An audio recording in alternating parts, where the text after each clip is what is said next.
Hey guys, how's it going? My name is Adam. Today I'm going to show you how to transfer domains to Hostinger. So first of all, go ahead to the official website and make sure to buy a plan. And if you want a discount on your first plan, or if you want a discount on your first subscription, by going to the link in the description box, you're going to be able to get a discount for your subscription. Or if you are using Hostinger, you can upgrade to a premium. Just go through the link in the description box. Now what you're gonna do, first go ahead to the official website of Hostinger, and if you want to transfer domains, first you need to check up before start a transfer. Check your domain's extension, make sure that you have full control of your domain name that you want to transfer to Hostinger. 60 days have passed since the domain was registered or transferred to the current domain provider.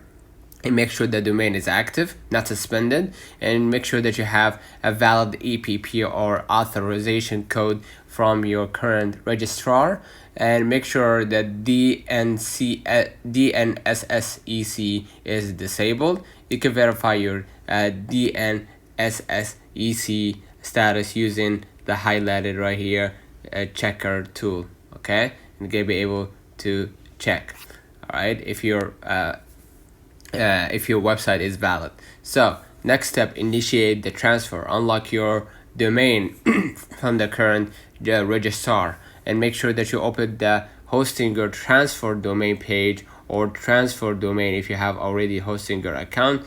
If you don't have one, and if you want to know, basically, as we said before, if you want to know, just go ahead right here to the first step, which is enter a domain for transfer, right? And then next, prepare a domain for transfer. Make sure that you turn on the domain lock. Okay. Next, proceed with the purchase, right?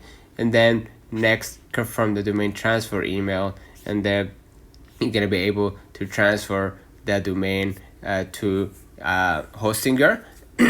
And then next, after completing your order, the domain transfer process will begin. You will receive an email about the transfer, and be sure to confirm it. So let's know in the comments if this video helped you. Don't forget to like and subscribe. Thank you for watching.